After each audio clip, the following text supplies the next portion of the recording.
my name is Jessica Hernandez, and today we're going to be assessing muscular endurance and strength. We're going to be using 3 protocols today: the 1RM, the push-up to fatigue, and the multiple repetitions to fatigue. The 1 repetition maximum strength test is your standard muscular strength assessment. This is the heaviest weight that can be lifted using proper technique and full range of motion. Prior to the assessment, your client should warm up at a low aerobic intensity for 5 to 10 minutes. Since our client is performing the bench press, they are going to warm up with several reps with a light load. In order to select an appropriate weight for your client, it should be 50 to 70% of your client's maximum capacity. Have your client attempt the 1RM. If the weight that is chosen was successfully completed, they should wait 3 to 5 minutes before attempting their next trial. When increasing the weight, it should range between 2.5 to 20 kilograms depending on your client's fitness and their experience with resistance training. You want to be sure that your client achieves their 1 repetition max within 4 sets in order to avoid fatigue and provide the most accurate results. Once assistance is needed or the attempt is unsuccessful, this means that the test is over.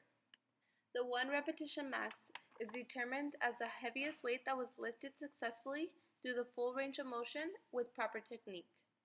Once you have achieved your client's 1RM, you're going to use the strength to weight ratio in order to categorize their level of strength. This includes dividing the maximum weight pushed in pounds by body weight in pounds. For example, my client was a 22-year-old female whose maximum weight lifted was 60 pounds and her body weight was 130. When we divided the two, her ratio was 0.46, which categorized her as very poor.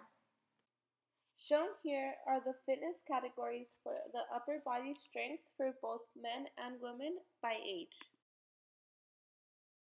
The submaximal protocol is similar to the maximal protocol, except it is best suited for sedentary people who have no experience with resistance training or in adolescents or older adults. The submaximal strength test is also known as the reps to fatigue test. It only allows 2 to 10 repetitions, classifying the test as submaximal. If the client can perform more than 10 repetitions, then they would need to increase the weight.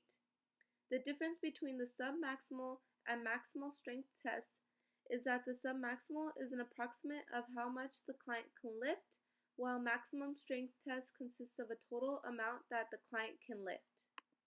Once a client has completed the test, you will need to take their maximum weight listed and the number of reps performed.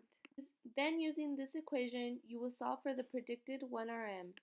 Now, the push-up test is used to determine how many push-ups can be completed in order to reflect upper body muscular strength and endurance. Your client has the option to either do the full body push-up or the modified push-up. The proper position for a full body push-up is starting at a downward position, hands facing forward under the shoulders, head up, back straight, and using their toes as a pivotal point. Now, the proper position for the modified push-up is legs together, lower legs are in contact with the floor, ankles are plantar flexed, back straight, head up, arms are shoulder width apart, and the toes are used as a pivotal point.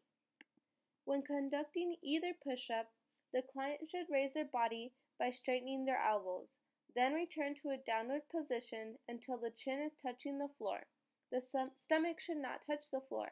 Back should stay straight the whole time until they are finished with the test. You should stop the client when the client cannot continue or loses form for more than 2 repetitions. You will then get their score being the maximum number of push-ups they performed. Shown here is the fitness categories for the push-up by age and sex.